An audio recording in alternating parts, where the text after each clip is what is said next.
My name is Renee Holloman, and the day I walked out of prison, I thought I was walking back into my husband's arms. I was wrong.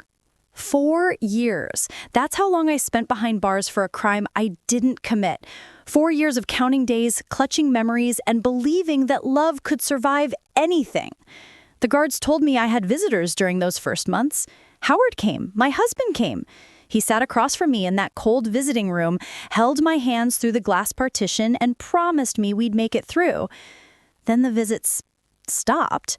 But I told myself it was the distance, the pain of seeing me locked up, the shame of what people were saying about us in Birmingham. I convinced myself that when I got out, everything would go back to normal. I was so sure. The morning they released me, I didn't even wait to process what freedom felt like. I caught the first cab I could find and gave the driver my address, the address of the home Howard and I built together. The sun was warm on my face. The Alabama air smelled like magnolia and hope. I rehearsed what I'd say to him, how I'd apologize for the burden I'd become, how I'd thank him for waiting. I had it all planned. But when the cab pulled up to our street, something felt off. The house looked different. New plants on the porch, a welcome mat I didn't recognize.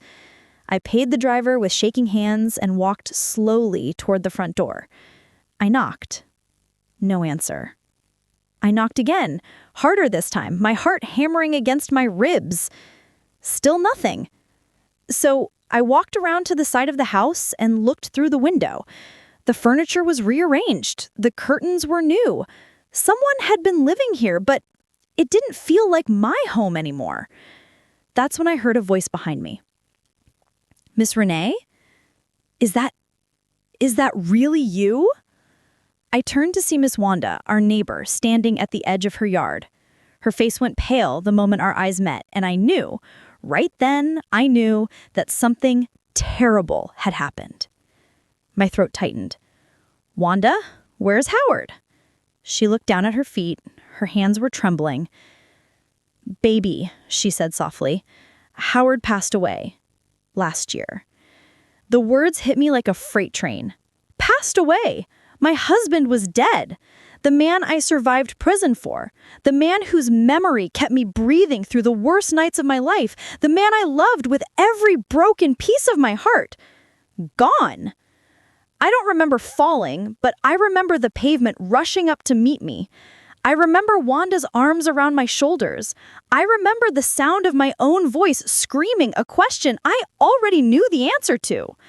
Why didn't anyone tell me? Wanda helped me sit on the curb. She was crying now, too. "Baby, Howard's daughter, Shanice, she said it wasn't her place to tell you. She said Howard didn't want you to know while you were still locked up. He didn't want you carrying that weight." Shanice? Howard's daughter from his first marriage. The woman who barely tolerated me when I was free. The woman who looked at me like I was an intruder in his father's life. And now she was living in my house? I stood up slowly, my legs weak, my mind racing. "Where is she?" She hesitated. "Renee, maybe you should..." But I was already walking back to the front door. This time, I didn't knock. I pounded. And when the door finally opened, there she stood. Shanice, wearing my old apron, standing in my hallway, looking at me with an expression I'll never forget. Not grief, not guilt, relief. Like she'd been waiting for this moment, like she'd been preparing for it. "Well," she said coldly, "look who finally came home." And that's when I realized, whatever happened to my husband, whatever happened to my marriage, whatever happened to the life I thought I'd return to, Shanice knew. And she wasn't going to tell me willingly. But before I tell you what happened at that door, you need to understand how I got here. How a woman like me ended up in handcuffs. How a marriage I thought was solid crumbled before I even knew it was breaking. I grew up on the west side of Birmingham, raised by my grandmother after my mother decided motherhood wasn't for her. Grandma taught me 2 things: keep your head up and never let anyone make you feel small.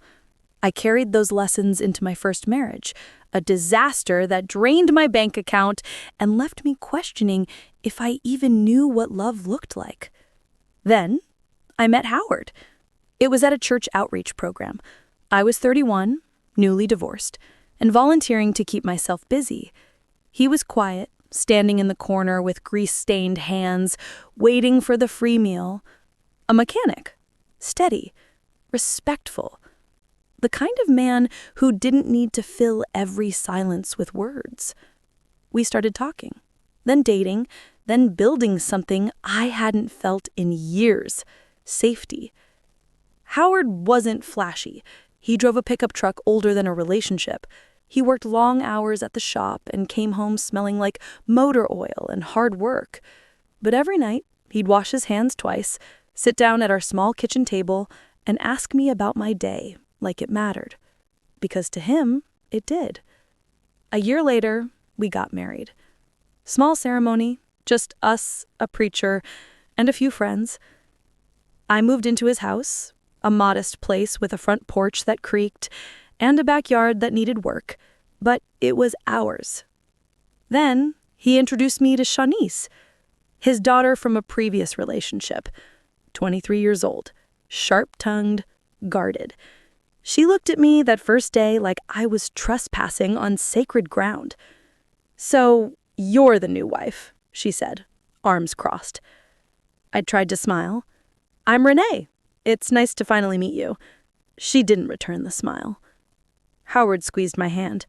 "Give her time," he whispered later that night. "She's been through a lot." So I gave her time. Months of it. I cooked meals she didn't eat. I asked questions she didn't answer.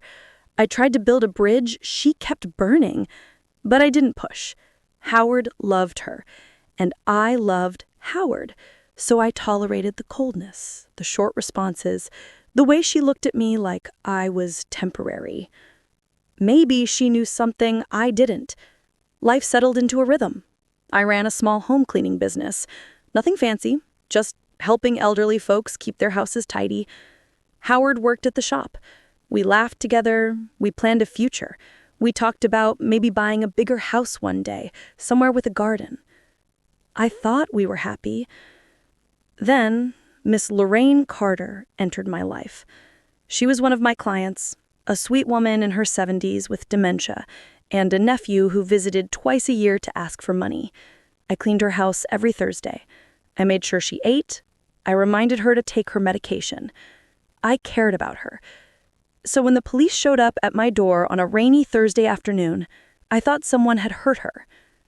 "Mrs. Holloman, you're under arrest for embezzlement and financial exploitation of a vulnerable adult." I laughed, actually laughed, because it had to be a mistake. But then he turned me around, and I felt the cold metal of handcuffs snap around my wrists. "Wait, what are you talking about?" He read me my rights while my neighbors watched from their porches. Miss Lorraine's nephew had reported me, said I'd been transferring money from her account into mine, said I had bank statements, said I had proof. "That's not true," I kept saying. "I never touched her money. I never—" But no one was listening. Howard came home to find me gone. Shanice was there when they processed me at the station. She stood in the hallway, watching through the glass. I locked eyes with her. And I swear I saw something flicker across her face. Not shock, not concern, something else. The trial was fast, too fast. The prosecution had documents with my name on them, transfers I didn't authorize, signatures that looked close enough to mine that my own lawyer seemed uncertain. I begged them to investigate further, to check the handwriting, to look deeper. But the jury didn't care. They saw an opportunistic woman who took advantage of a sick old lady. They saw guilty. Howard cried when they read the verdict. 4 years. I turned to look at him as they let me away, and his face was broken. Shanice was standing beside him, her hand on his shoulder. Her expression unreadable. I wanted to scream. I wanted to tell him I didn't do it. I wanted him to believe me. But the guards were already pulling me toward the door, and the last thing I saw before they took me away was Shanice whispering something in Howard's ear. He nodded, and my heart shattered. Prison strips you down to nothing. They take your name and give you a number. They take your clothes and give you a uniform. They take your freedom and give you a schedule. Wake up, eat, work, sleep, repeat. But the worst part? They take your dignity, and they don't give you anything in return. The first night, I didn't sleep. I lay on a thin mattress in a cell that smelled like bleach and desperation, staring at the ceiling, trying to make sense of how my life had collapsed so completely. I didn't steal that money.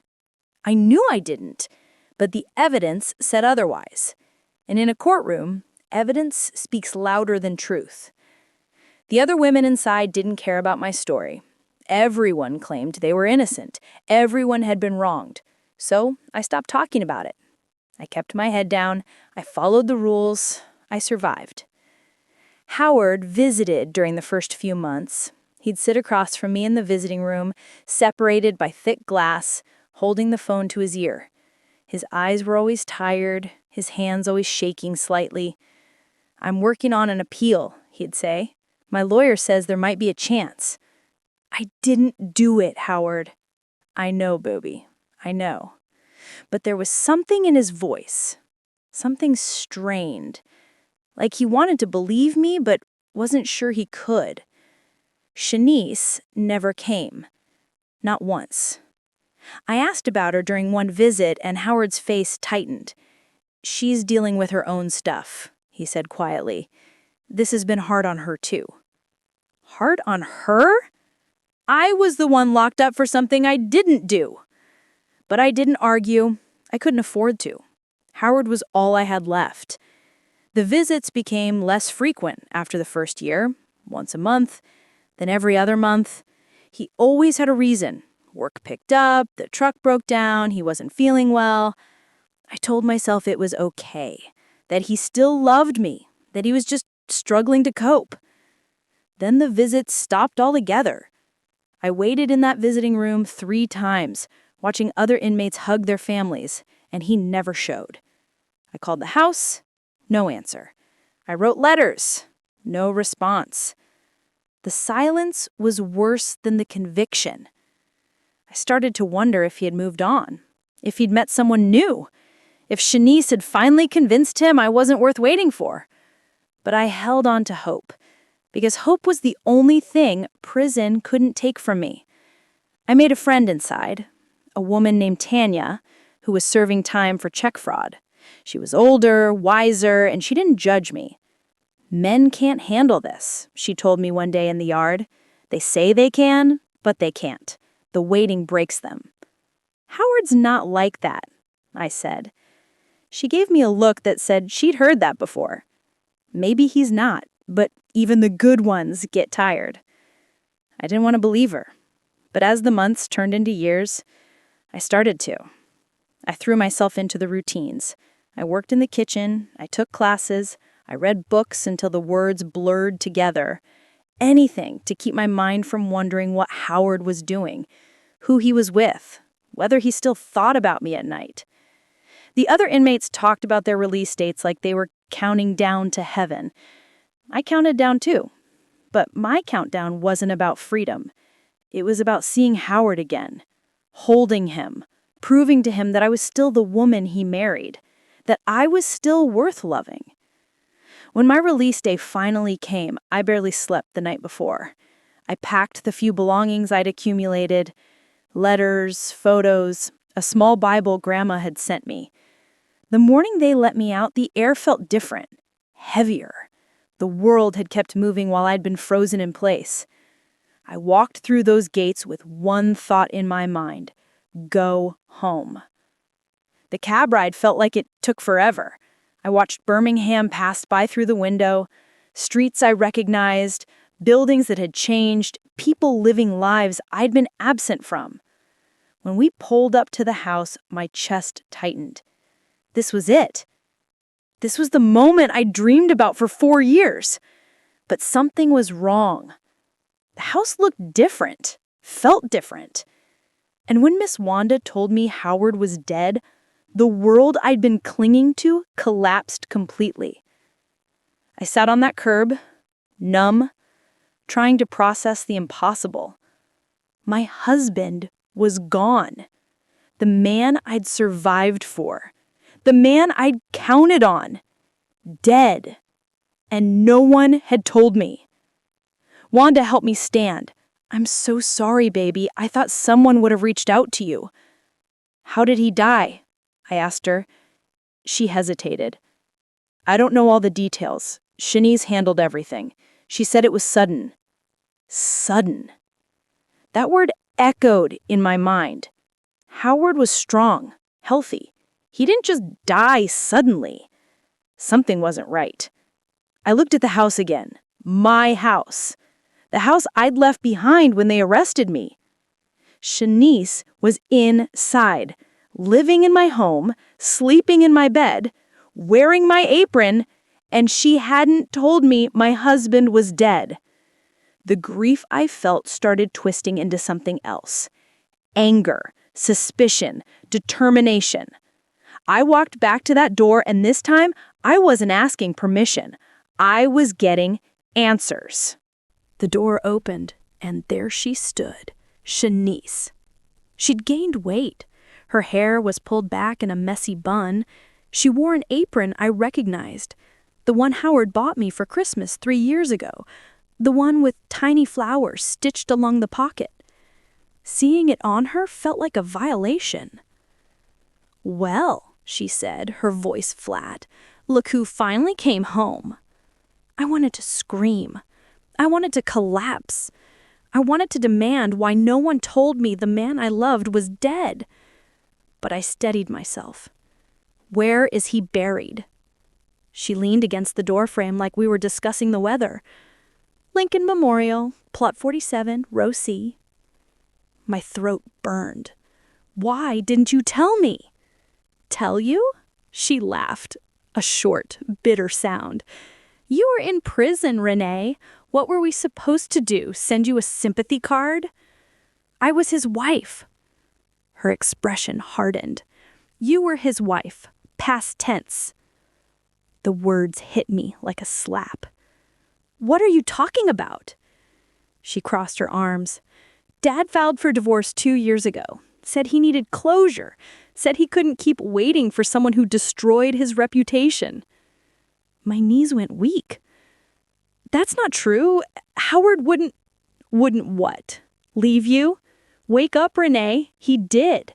The papers went through 6 months before he died. You're not family anymore. I felt like the ground was splitting open beneath me. I don't believe you. She shrugged. Believe what you want. But this house, it's mine now. Dad left it to me. So whatever you think you're owed, you're not getting it. I stepped closer. Let me inside. No. This is my house. Not anymore. Her voice turned cold. You need to leave. Now. But I didn't move. I looked past her, into the hallway, the same hallway where Howard and I used to dance on Saturday mornings, the same hallway where he'd kiss my forehead and tell me everything would be okay. It didn't look the same. The pictures on the wall were different. Our wedding photo was gone. The small table where we kept our mail had been replaced. It was like I'd been erased. Did he suffer? I asked quietly. For the first time, Shanice's expression flickered. Something almost human crossed her face. No, she said, softer now. It was quick. What happened? Heart attack. He went to bed one night and didn't wake up. I searched her eyes for lies, for cracks, for anything that didn't fit. And I found it. Her hands were trembling, just slightly, just enough. You're lying, I said. Her jaw tightened. I'm not. Then why won't you look at me? She finally met my eyes, and what I saw there wasn't grief. It was fear.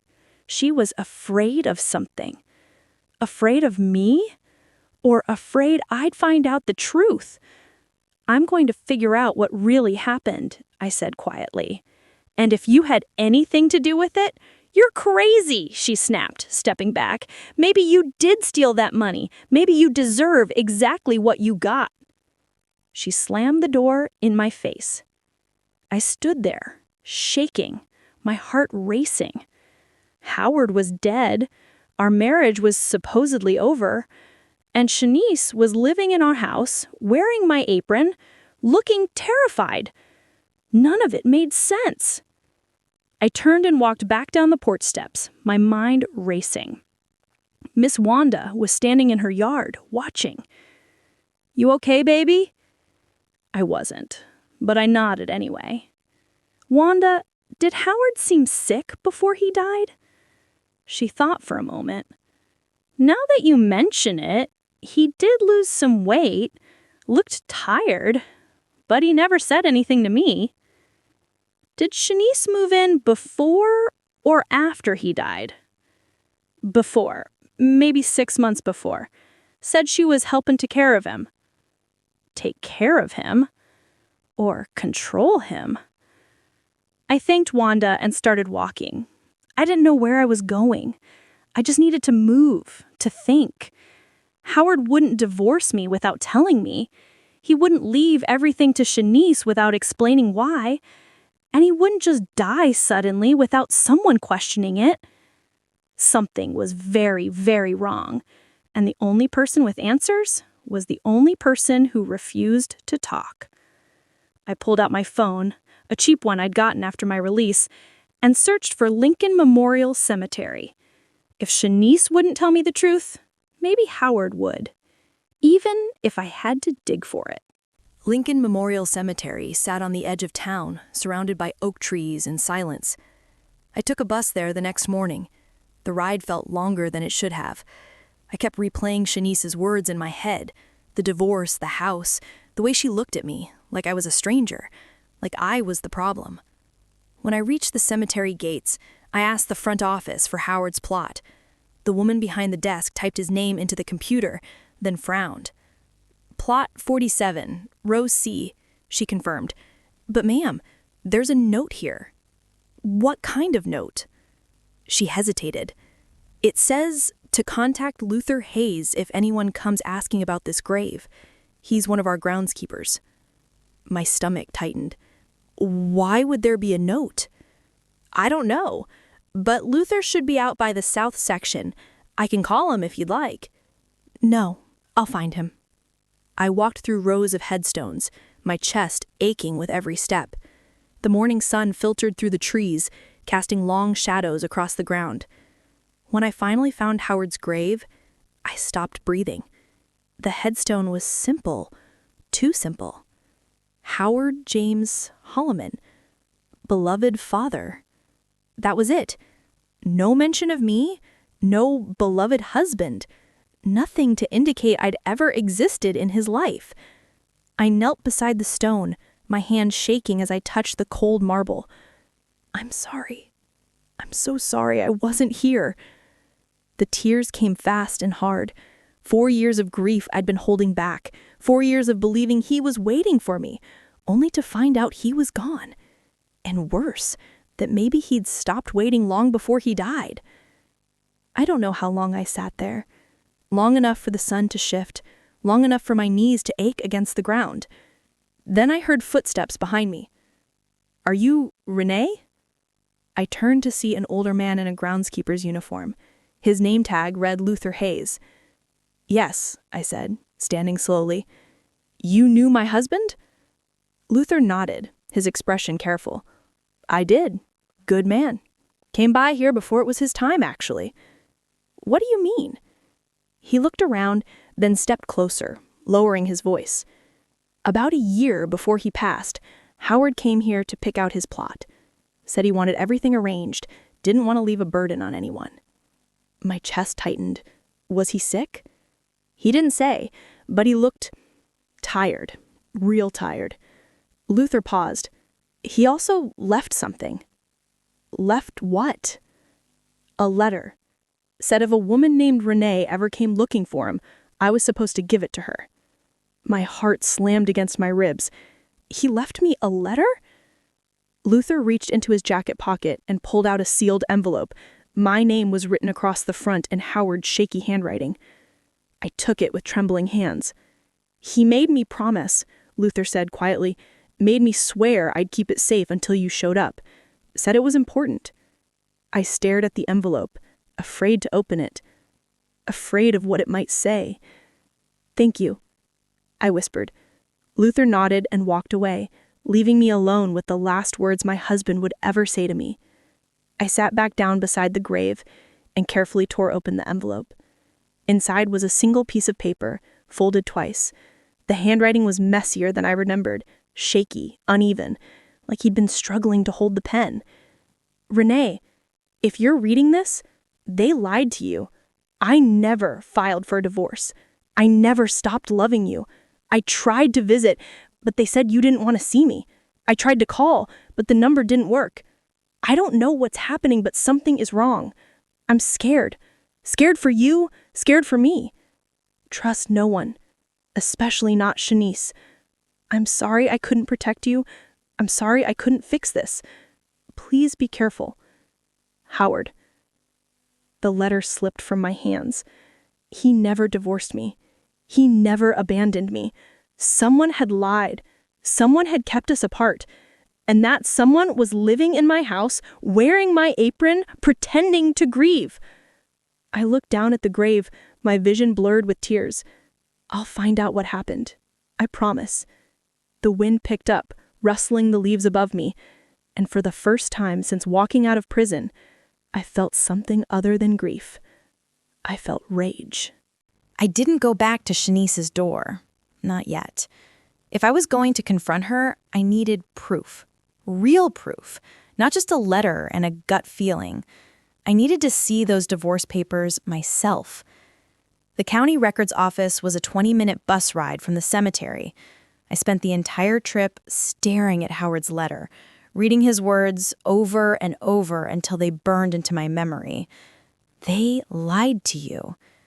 Who was they? Shanice, obviously, but who else? The records office was a dull gray building that smelled like old paper and bureaucracy. I approached the front desk, where a middle-aged woman with reading glasses sat typing. "Can I help you?" "I need to request a copy of divorce records," I said, keeping my voice steady.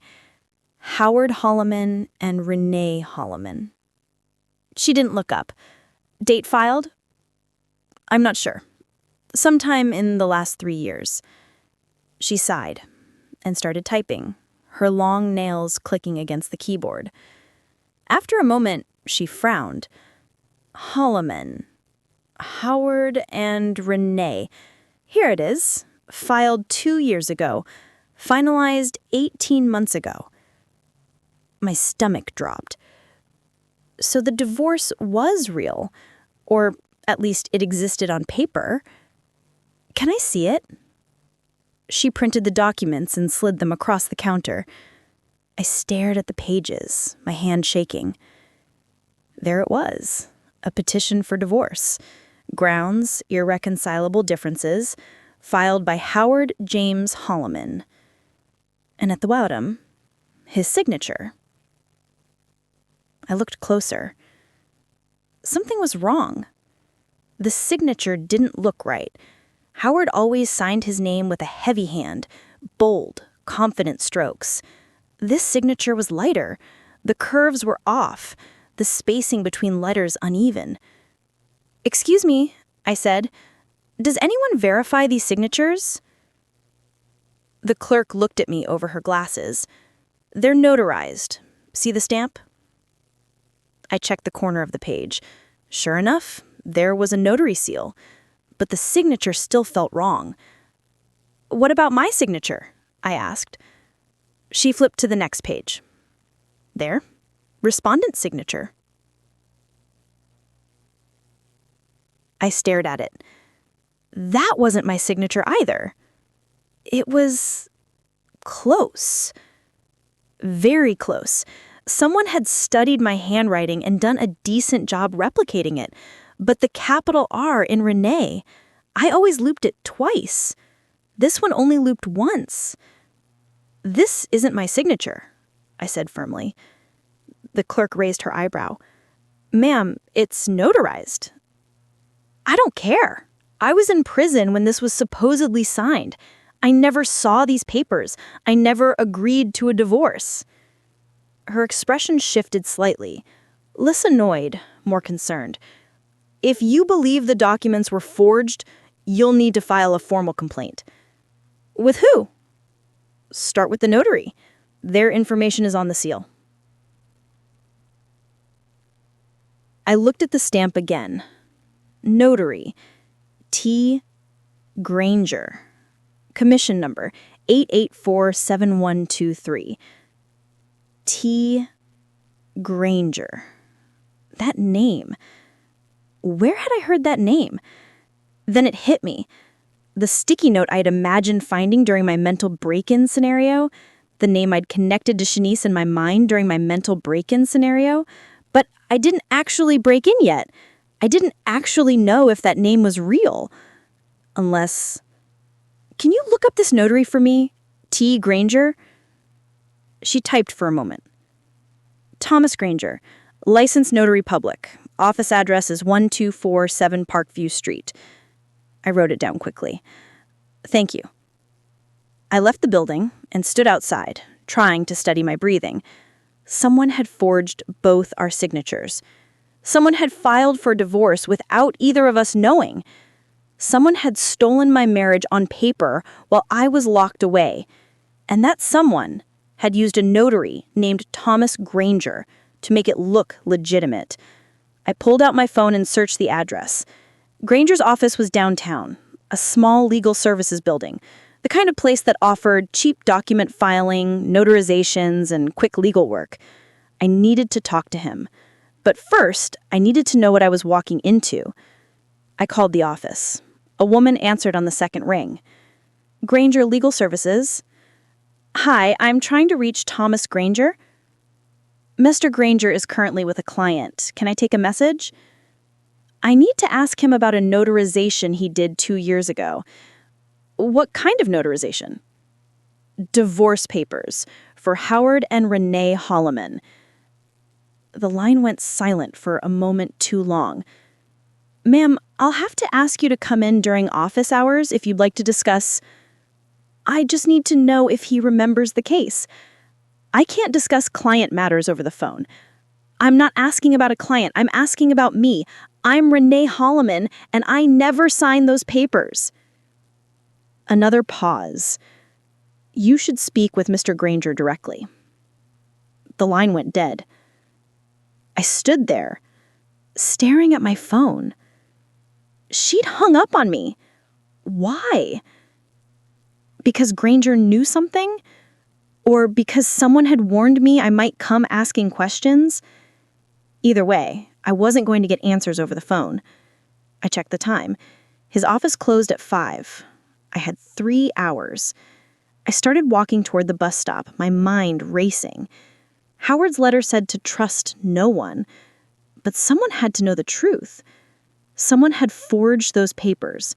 Someone had notarized them. Someone had stolen my marriage on paper while I was locked away. And I was going to find out who did it, even if it meant walking straight into whatever danger Howard had been afraid of. I didn't go to Granger's office. Not yet. Something told me I needed more information first, more leverage. Because if I walked in there accusing a notary of fraud without proof, I'd get nothing but denials and a possible restraining order. No, I needed to go back to the source, back to the house, back to Shanice. But this time, I wasn't knocking. I waited until nightfall. The street was quiet, the kind of quiet where you can hear every cricket and every distant car. I approached the house from the back, moving through the shadows like I'd learned to move through prison. Careful, deliberate, invisible. The kitchen window was cracked open. Shanice, always forgot to lock that window. Even when I lived there, I'd remind her during her rare visits, and she'd wave me off like I was being paranoid. Tonight, her carelessness was my opportunity. I pushed the window open slowly, praying it wouldn't creak. It didn't. I hoisted myself up and climbed through, my feet landing softly on the kitchen floor.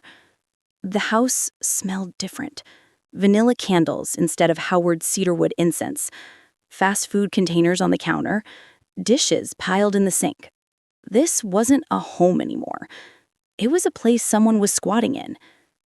I moved carefully through the kitchen, past the living room where our old couch sat covered in blankets and magazines, down the hallway toward Howard's office, the small room where he used to do paperwork and occasionally hide when he needed quiet. The door was closed. I turned the handle slowly. Inside, everything was chaos. Papers stacked on the desk, file boxes on the floor.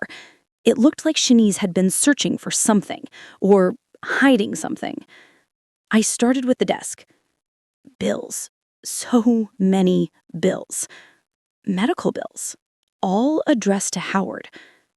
My hands shook as I read the dates. Cancer treatments. Chemotherapy. Radiation. Hospital stays. Stage 4. He'd been dying, and nobody told me. The bills dated back almost 2 years, right around the time the divorce was supposedly filed, right around the time his visits to me stopped. He was fighting cancer alone, while I sat in a cell thinking he had abandoned me. My throat tightened, but I forced myself to keep looking. Underneath the medical bills, I found something else. Life insurance documents. I pulled them out carefully, my heart racing. The policy was for $200,000. The original beneficiary? Listed. Renee Holloman. But someone had crossed it out. Scratched through my name with heavy black ink and written in Shanice Holloman. The change was dated 6 months before Howard died. 6 months. Right after the fake divorce went through. I kept digging. At the bottom of the stack, I found a letter from the insurance company. Dear Mr. Holloman, we've received your request to update the beneficiary on policy number 84729. However, we require a notarized statement confirming this change, as well as documentation proving your divorce from Renee Holloman has been finalized. Please submit these documents at your earliest convenience. Clipped to the letter was a sticky note. Handwriting I didn't recognize. Make sure everything is signed before the end of the month. We can't process without the divorce decree. Signed, T. Granger. There it was, the connection. Granger hadn't just notarized the divorce papers. He'd helped orchestrate the whole thing. Change the beneficiary, forge the divorce, collect the insurance money. My mind raced. But why would Howard go along with this? Unless he didn't. I searched for more documents, anything that might explain what happened. Then I found it. A doctor's report dated 3 weeks before Howard's death. Patient is mentally competent, but physically deteriorating. Prognosis, 2 to 4 weeks. Patient has expressed concern about his daughter's financial stability and wishes to ensure she is provided for. Recommended hospice care. Patient declined. Declined. Howard had refused hospice. He'd chosen to die at home, alone, with Shanice. My stomach turned. What if he didn't just die? What if someone let him die? Before I could process that thought, I heard the front door open. Footsteps. Voices. I'm telling you, she's gonna keep digging. Shanice said, voice tense. Then we make sure there's nothing to find. A man's voice, deep, unfamiliar. Granger. I froze. They were here, together. I looked around frantically. The office had no other exit. If they came down the hallway, I was trapped. I slid under the desk, pulling the chair in close, my heart hammering so loud I sure they'd hear it. Their footsteps moved into the living room. You said you got rid of everything, Granger said. I did. The medical records, the original insurance forms. What about the letters? A pause. What letters? The ones your father wrote before he died. Shanice's voice cracked. He didn't write any letters. You sure about that? Another pause. Longer this time. He was sick, Thomas, confused. Even if he wrote something, it doesn't prove anything. It proves you lied to him. It proves you told him Renee didn't want to see him, that she'd moved on, that she blamed him. My breath caught. Shanice had kept us apart. She'd told Howard I didn't want him. He was dying, Shanice said, her voice breaking. He needed to let go. I was trying to help. You were trying to cash in. Silence. We both were, she whispered finally. I pressed my hand over my mouth from keeping gasping. They'd planned it. All of it. The divorce, the insurance, maybe even Howard's death. If she goes to the police, Shanice started. She won't, Granger interrupted. She's an ex-con. Who's going to believe her? She has the letter from the cemetery. What letter? The groundskeeper, Luther. Dad gave him something to hold. I don't know what it said, but you need to get it back. How? I don't care how. Just handle it. Their footsteps started moving again, toward the hallway, toward the office. I held my breath, pressing myself as far under the desk as I could. The door creaked open. Did you leave this open? Granger asked. I don't remember. A long pause. Then the light flicked on. I didn't move, didn't breathe. Granger stepped into the room, his shoes just inches from where I hid. He stood there for what felt like hours. Then he turned and walked out. Clean this place up. It looks like someone's been going through it. The door closed. I waited until I heard the front door shut, until I heard a car engine start and fade into the distance. Then I crawled back out the kitchen window and disappeared into the night. But I wasn't running away. I was running toward the truth. And this time, I had proof. I didn't sleep that night. I sat in a cheap motel room on the edge of town, staring at the documents spread across the bed. Insurance fraud, forged divorce papers, a sick man manipulated in his final days, and possibly something worse. Had they killed him, or just let him die when he could have been saved? Either way, they'd stolen everything from him, from me, from us. I knew what I had to do. I called the police at dawn. The officer who answered sounded bored until I mentioned fraud, forged documents, and a suspicious death. Then he had his attention. "Come down to the station," he said. "Bring everything you have." I did. I walked into that police station with a folder full of evidence and a story that sounded too cruel to be real. But it was real. Every word. The detective assigned to my case was a woman in her 40s named Morris. She listened without interrupting, taking notes, occasionally asking me to clarify details. When I finished, she sat back and studied me. "You know this is going to be complicated," she said. "Your stepdaughter could argue your husband was mentally incompetent when these decisions were made, that he changed his mind about the beneficiary legitimately. Then why forge the divorce papers? Why lie to him about me?" I asked. Morris nodded slowly. "Good point." She made some calls, requested warrants, started building a case. By noon, 2 officers were driving to Shanice's house, my house, to bring her in for questioning. I waited at the station, pacing the hallway, my stomach in knots. What if they didn't arrest her? What if she'd talked her way out of it? What if Granger disappeared before they could connect him? Then the doors opened, and there she was, Shanice, handcuffed, her face streaked with tears. She saw me and stopped walking. "This is your fault," she said, her voice breaking. "You ruined everything. I wanted to yell at her, to scream about what she'd done, about the lies she'd told, about the years she'd stolen from me and Howard. But I didn't. Because when I looked at her, really looked at her, I didn't see a villain.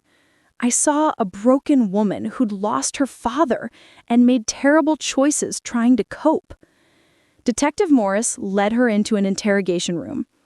"Do you want to be present?" she asked. I hesitated, then nodded. Inside the room, Shanice sat hunched over the table, her hands still cuffed. Morris started the recording and read her rights. "Do you understand these rights?" Shanice nodded. "I need a verbal answer." "Yes," she whispered. Morris laid out the documents, the insurance forms, the forged divorce papers, the medical bills. "Want to explain these?" Shanice stared at them, tears streaming down her face. "I didn't mean for it to go this far," she said quietly. I was drowning. Dad was dying. The bills were piling up. I didn't know what to do." "So you forged divorce papers and changed his insurance beneficiary?" "Thomas said it was the only way. He said Dad wouldn't understand, that he was too sick to make decisions." "Thomas Granger?" She nodded. "And did your father know about any of this?" Shanice broke down completely. "No," she sobbed. "He didn't know. He thought Renee had abandoned him. I told him she didn't want to see him anymore, that she'd moved on. I thought it would be easier for him to let go if he believed she didn't care." The room fell silent. Morris looked at me. "Is that true? You never stopped wanting to see him?" My voice came out strained. "I never stopped loving him. Not once." Shanice looked up at me, her face destroyed. "I'm sorry," she whispered. "I'm so sorry. I was just trying to survive." And despite everything, despite the lies, the manipulation, the stolen years, I believed her. She wasn't evil, she was desperate. And desperate people make terrible choices. Morris continued the interrogation, building her case, documenting everything. When it was over, she asked me to step outside. "We're charging her with fraud, forgery, and exploitation of a vulnerable adult. Granger, too, once we pick him up. She's looking at serious time." I nodded, but something inside me felt heavy. What if... I stopped. What if what? What if there was another way? Morris raised an eyebrow. Like what? Restitution? Counseling? Probation? Something that doesn't destroy what's left of her life. Morris studied me. "She destroyed yours." "I know. But sending her to prison won't bring Howard back. It won't give me those years. It'll just create more pain." "So what are you saying?" I took a breath. "I'm saying I want justice, but I also want mercy. Howard loved her. Even after everything, he loved her. And I think he'd want me to remember that." Morris was quiet for a long moment. "I'll talk to the DA," she said finally. "See what kind of deal we can work out, but no promises. That's all I'm asking." 3 days later, Shanice took a plea deal. She'd pay restitution from the insurance money. She'd attend mandatory counseling. She'd serve probation instead of prison time. And she'd lose the house. It would be sold, and the proceeds split between paying Howard's debts and compensating me for what was stolen. It wasn't perfect, but it was something. The day she signed the papers, I saw her in the courthouse hallway. She looked smaller somehow, hollowed out. "Thank you," she said quietly. I didn't respond right away. Then I said, "I didn't do it for you. I did it for your father." She nodded, tears in her eyes. "He really loved you, you know. Even at the end, he kept saying your name." My chest tightened. "I know." She walked away and I let her go, because holding on to anger wouldn't change the past. It would only poison the future, and I'd already lost too much time to poison. The legal process took months. Granger was arrested 2 weeks after Shanice's plea deal. Unlike her, he didn't show remorse. He hired an expensive lawyer and fought every charge. But the evidence was overwhelming. The forged signatures, the notary records, the insurance documents with his handwriting. He was convicted on multiple counts of fraud and sentenced to 6 years. I didn't attend his sentencing. I'd spent enough time in courtrooms. The house sold quickly. A young couple with a baby bought it, eager to start their life together. I watched from across the street the day they moved in, and I felt nothing. No attachment, no nostalgia. It wasn't my home anymore. Maybe it never had been. The money from the sale helped. I paid off Howard's remaining medical debts, the ones insurance didn't cover, the ones that had been crushing him. I set aside enough to find a small apartment and start over. The rest, I donated to a prison support program that helps families stay connected during incarceration. Because if Howard and I had been able to talk, really talk, maybe none of this would have happened. Maybe we could have fought together instead of being torn apart. I visited his grave one last time before leaving Birmingham. The headstone was the same, simple, quiet. But this time I brought flowers. Real ones, not the cheap, plastic kind. I knelt beside the stone and spoke to him like he was sitting next to me. "I found out what happened," I said softly. "I know you didn't leave me. I know you were trying to protect me even when you were dying." The wind rustled through the trees, and I imagined it was him listening. "I'm not angry anymore. At you, at Shanice, at any of it. I'm just tired, and I'm ready to let go." I placed the flowers against the headstone. "I hope you're at peace now. I hope wherever you are, you know I never stopped loving you. Not for a single day."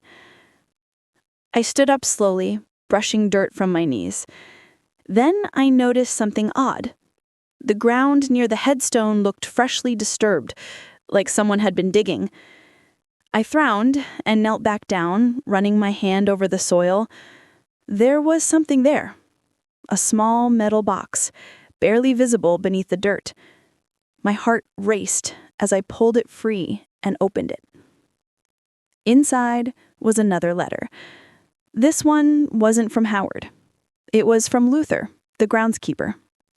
"Ms. Holloman, your husband asked me to give this to you if you ever came back. He was a good man. I'm sorry for your loss. There's one more thing he wanted you to know. He hid a second letter. Not for you, for his daughter. He said if she ever came looking for forgiveness, I should give it to her. He loved you both, even when it hurt. Luther." I stared at the note, tears streaming down my face. Howard had thought of everything. Even in death, he was trying to heal the people he loved. I closed the box and stood up. Someday, maybe Shanice would come here. Maybe she'd find that letter. Maybe it would help her forgive herself. But that wasn't my responsibility anymore. I'd done what I came to do. I'd found the truth. I'd chosen mercy. And now, it was time to move forward. 2 weeks later, I got a call from Luther. "Miss Holloman, I'm sorry to bother you, but I found something else." My stomach tightened. "What do you mean?" "When we were doing maintenance on the gravesite, we found another envelope.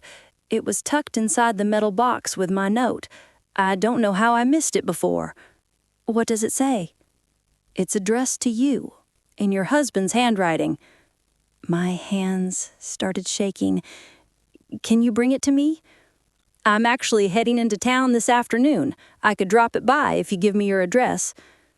I gave him the address of my new apartment, a small 1-bedroom on the south side, far from the house, far from the memories. When Luther arrived, he handed me the envelope with gentle hands. "I'm real sorry about all this," he said. "Your husband was a good man." "Thank you, Luther, for everything." He tipped his hat and left. I sat on my couch, staring at the envelope. This was it, the final message, the last thing Howard would ever say to me. I opened it carefully. Inside was a single page, written in his familiar hand, stronger this time, less shaky, like he'd written it before he got too sick. "My dearest Renee, if you're reading this, then you survived. You made it out. You came home, and I'm so proud of you. I don't know what you'll find when you get back. I don't know what lies they'll tell you, or what truths you'll have to fight for. But I know you. I know your strength, your heart, your refusal to give up even when the world tries to break you. That's why I fell in love with you, and that's why I'm asking you one last thing. Don't let grief turn you into something you're not. Don't let anger consume the beautiful person I married. Love is still worth fighting for, even when people fail you, especially then. Because love isn't about perfection. It's about choosing each other again and again, even when it's hard. I chose you every single day, even when I couldn't visit, even when I was too weak to call, even when they told me you'd moved on. I never stopped choosing you, and I hope, wherever you are, whatever you're doing, you'll choose love too. Not for me, for yourself. Because you deserve it, Renee. You deserve to be happy. You deserve to start again. And you deserve to know that you were loved completely, unconditionally, until my very last breath. I'll be waiting for you, my heart, wherever that may be. Howard." I read the letter 3 times, then I pressed it to my chest and cried, not from sadness, but from release. Howard had given me permission to move on, to forgive, to live, and I was going to honor that every single day. Pain has a way of twisting truth. Grief has a way of clouding judgment. But love, real, honest, selfless love, tells the truth even when it hurts. I learned that the hard way. I spent 4 years in prison believing I'd been abandoned. 4 years thinking the man I loved had given up on me. 4 years drowning in anger and betrayal. But the truth was simpler and more painful than I ever imagined. Howard never left me. He was kept from me. By lies, by manipulation, by people who thought they were protecting themselves but were really just destroying everyone around them. And in the end, the only thing that saved me, the only thing that kept me from becoming bitter and broken, was choosing to forgive. Not because Shanice deserved it, not because Granger earned it, but because I deserved peace. And forgiveness isn't about freeing the other person. It's about freeing yourself. It's about refusing to let their choices define your future. It's about remembering that even in the darkest moments, love is still possible, still worth it, still real. Howard taught me that. Even from beyond the grave, he was teaching me. And I'm grateful. Not for the pain, not for the years stolen, not for the lies that tore us apart, but for the reminder that love doesn't end just because life does. It continues in the choices we make, in the mercy we show, in the strength we find to keep going. So if you're reading this, if you've made it this far, I want you to know something. Whatever you're going through, whatever pain you're carrying, whatever betrayal has broken your heart, you're not alone. And you're stronger than you think. I walked out of prison with nothing. No husband, no home, no future. But I rebuilt. I chose to forgive. I chose to move forward. And I chose to believe that love, even broken, messy, imperfect love, is still worth fighting for. Because at the end of the day, that's all we have. Each other. The choices we make, and the courage to keep choosing love even when the world gives us every reason not to. Howard's letter is framed on my wall now. I read it every morning. And every morning, I make a choice.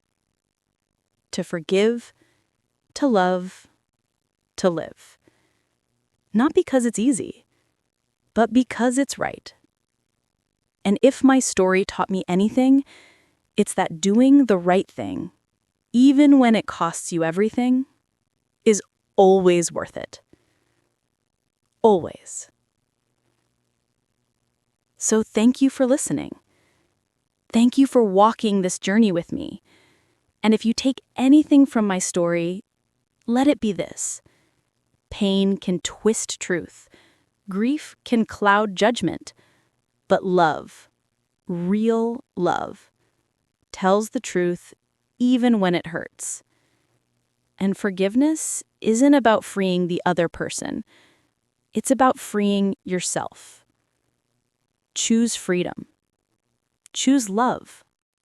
Choose peace. Even when it's hard. Especially when it's hard. Because you deserve it. And so did Howard. Rest in peace, my love. I'll carry you with me. Always.